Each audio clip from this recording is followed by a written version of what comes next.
ठीक बात है। असीम शर्मा जी, ये हर्ड इम्यूनिटी के पीछे तो देश भाग नहीं सकता कि हम बाहर निकलेंगे, हम इन्फेक्ट हो जाएंगे और भगवान ने बचा लिया तो ठीक है, हमारे अंदर इम्यूनिटी आ जाएगी, और नहीं बच पाए तो कोई बात नहीं, कुर्बानी दे देंगे कोरोना के नाम पे। ऐसा तो है नहीं।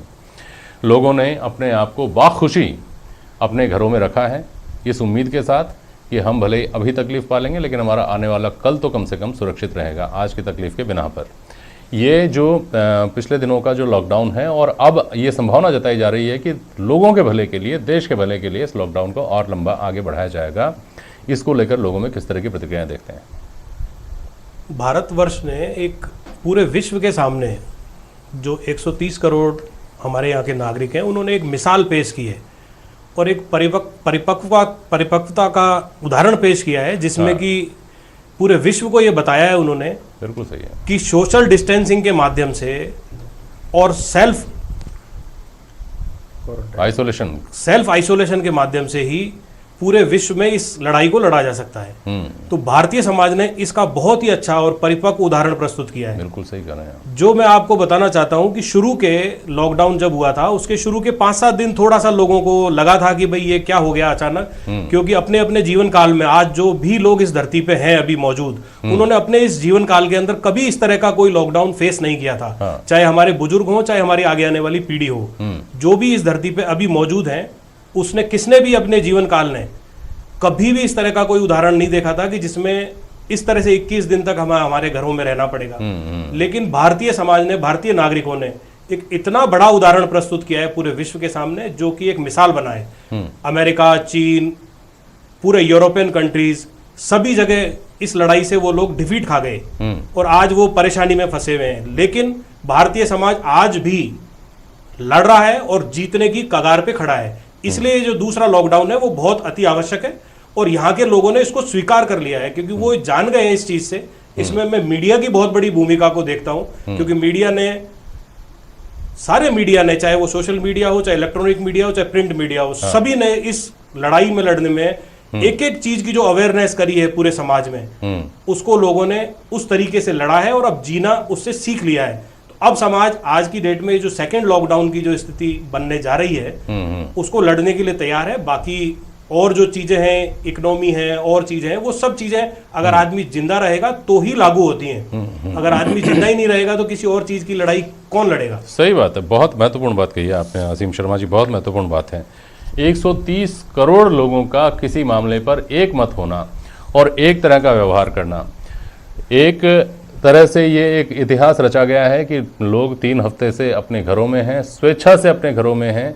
छुटमुट घटनाएं होती हैं तो थोड़ा बहुत इस तरह का कभी कभार देखने को मिलता है, वो अलग बात है, लेकिन लोग अपने घरों में हैं और इस बात को समझकर अपने घरों में हैं कि इस बीमारी की क्या गंभीरता है और ये हमें किस तरफ ले जा सकती है। इकोनॉमी की बात आपने इसके साथ कही। धीरेन्द्र राघव, यहाँ तक तो बात ठीक है, आदमी अपने आप को बचाने के लिए घर में है, लेकिन एक स्थिति आती है तब कि भूख से मरेंगे, उससे अच्छा है कोरोना से मर जाएं। क्या पता कोरोना से तो फिर भी बच जाएंगे, लेकिन भूख से तो मरेंगे ही मरेंगे। इस बात का हवाला दिया जाता है कि आखिरकार लोगों को घर से बाहर निकलना तो पड़ेगा ही। इसीलिए सरकार भी इस बात को समझ रही है, चाहे वो प्रदेश की सरकार हो चाहे केंद्र सरकार हो। वो जानती है इस बात को कि आदमी को खाने के लिए उसको भोजन चाहिए, उसको दवाइयाँ चाहिए, इसलिए इन चीज़ों की व्यवस्था की भी गई है। कहीं से शिकायतें आती हैं, अलग बात है, लेकिन अब इससे जब आगे का फेज़ हम देखते हैं कि अगर लॉकडाउन लंबा चलता है, महीना भर 2 महीना अगर चलता है, अलग अलग स्वरूप में चलता है, अलग अलग तरह से अगर इसको मॉडिफाई करके भी लॉकडाउन को आगे एक्सटेंड किया जाता है, तो भी इस बात की ज़रूरत पड़ेगी कि जो ज़रूरी चीज़ें हैं, जो जीवन के लिए ज़रूरी हैं, जो आजीविका के लिए ज़रूरी हैं, बहुत लोगों की आजीविका के लिए ज़रूरी हैं, उनको खोला जाए। उस दृष्टिकोण से कैसे देखते हैं आप इसको? देखिए जेपी शर्मा जी, बीमारी की गंभीरता को देखते हुए आज सभी लोगों ने प्रधानमंत्री जी का सहयोग किया और देश में एकजुटता दिखा के, और जो क्वारंटाइन और कोरोना से जो उभरने के लिए सबने जो डिसिप्लिन दिखाया वो तारीफ़ काबिल है। लेकिन सरकार की अपनी एक लिमिटेशन है कोई भी सामग्री को पूरा करने की, चाहे वो 21 दिन का हो जाए चाहे 30 दिन का हो जाए। कि सरकार की अपनी एक व्यवस्था है, कितने दिन तक सरकार, जब तक कोई प्रोडक्शन चालू नहीं होगा तो सरकार कितने दिन तक उस चीज़ की आपूर्ति कर सकती है। तो मेरा ये सरकार को, मेरे व्यापारिक संगठन की तरफ से और सभी व्यापारियों की तरफ से ये सरकार को सुझाव है जी कि जरूरी उद्योग धंधे चालू कराए जाएं। जैसे क्या जरूरी? जैसे प्रोडक्शन यूनिटें चालू कराई जाए, खाने पीने की, दवाइयों की यूनिटें चालू कराई जाए।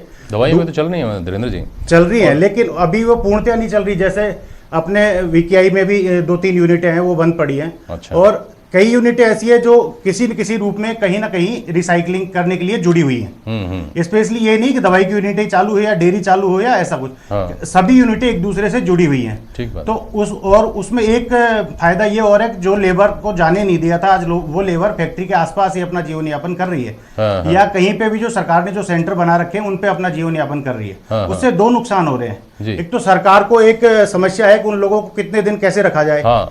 दूसरा, व्यापारियों को एक समस्या है कि उनको सरकार ने आदेश दे दिए कि उनको वो मेहनताना दिया जाए। हाँ, नैतिकता भी है। लेकिन नैतिकता कब तक चलेगी? हाँ, सही व्यापारियों बात। की अपनी एक समस्या है। सही है।